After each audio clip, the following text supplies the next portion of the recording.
look, it's probably daunting on paper, but I think when you understand, especially that first game, what it means to people, Wales versus England, then that kind of daunting feeling takes a back seat, and it's more just like passion and pride that starts to take the forward role. Then I didn't want to ever get too comfortable in where I'm at. I want to keep growing as a player, want to keep developing as a character as well, on and off the field. And I think the more experience you can gain from other environments, other clubs, is only going to make you not only a better player but a better person as well.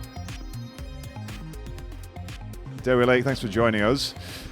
Captain, I think I look at, and so you look at outsider looking in, when you watch Wales play, Jac's obviously being captain, but you seem to be one of the vocal ones there anyway. It must be a pretty comfortable thing for you to be doing now.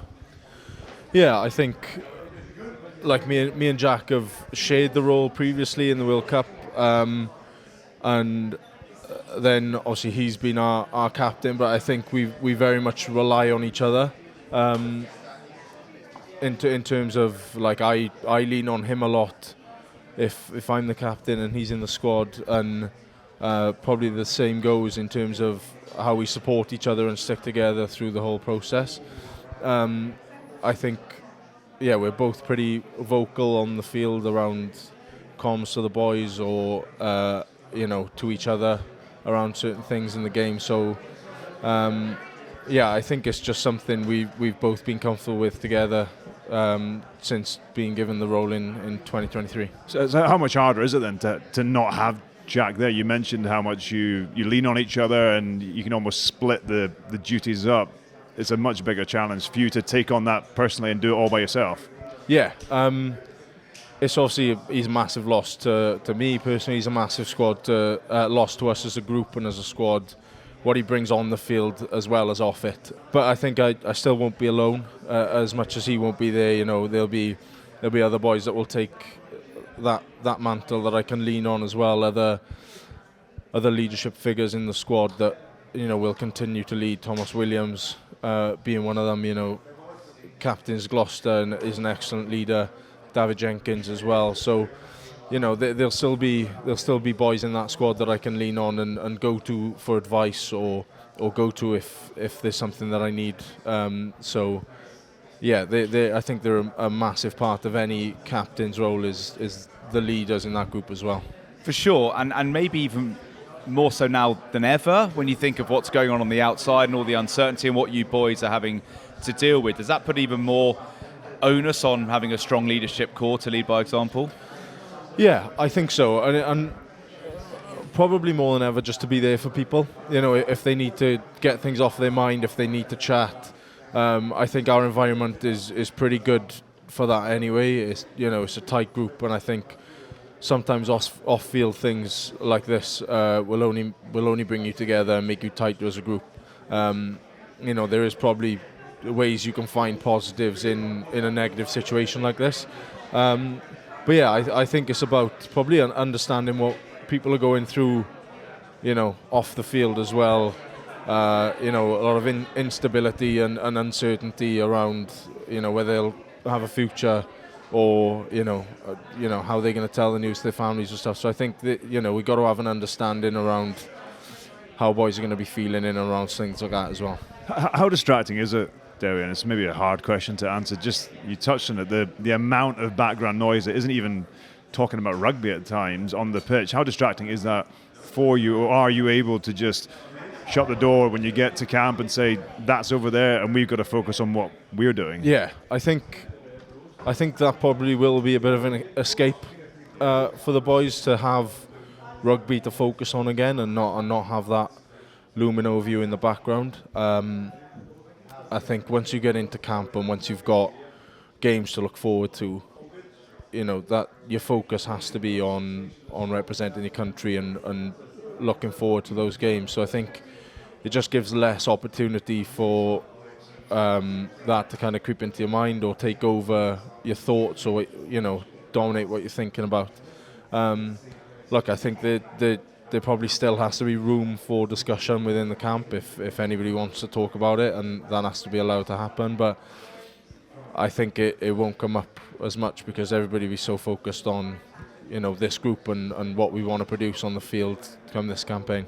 And I imagine the uncertainty was a factor in signing for Gloucester next season? Probably a little bit. I think for me personally, it's something I've always wanted to do is play in a Prem. I think it's heavily regarded as one of the best leagues in the world, and I think I didn't want to ever get too comfortable in where I'm at. I want to keep growing as a player. Want to keep developing as a character as well, on and off the field.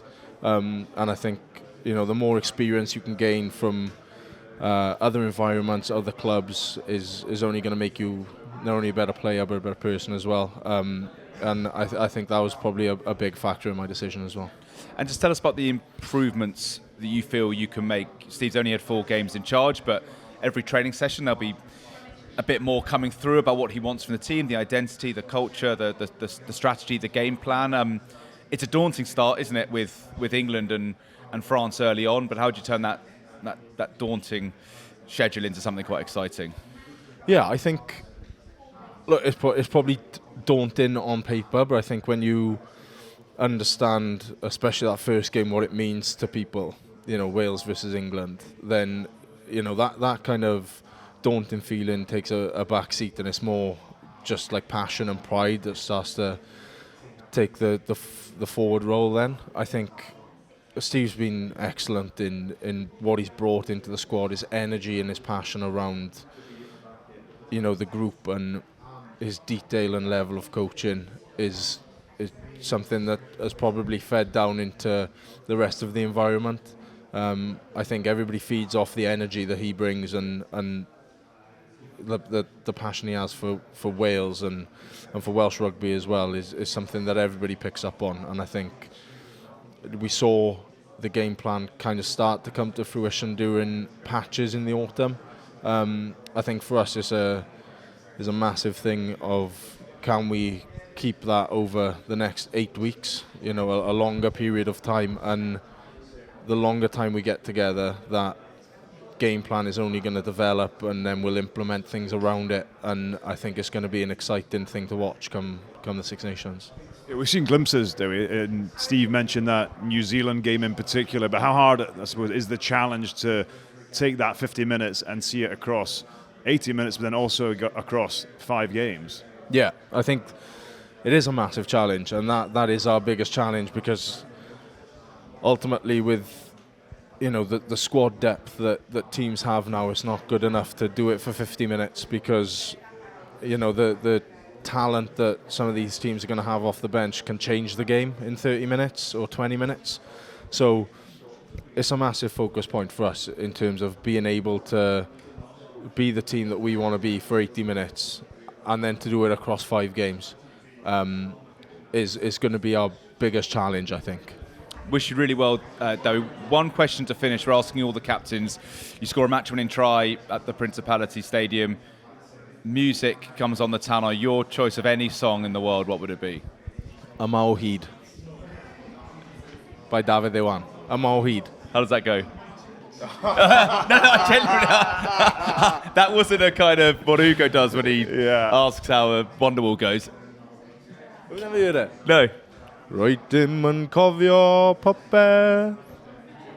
It's Welsh. It's yeah. Okay, I know few Welsh, but that's new. But that would be the one. Yeah, that'd be the one. You'll have heard it, definitely. I would have done. Yeah. Okay. Well, that was a brilliant rendition. Good. The first line. Yeah. Good to see you. Thanks so much. Cheers. Thank you, gents. Thank you very much.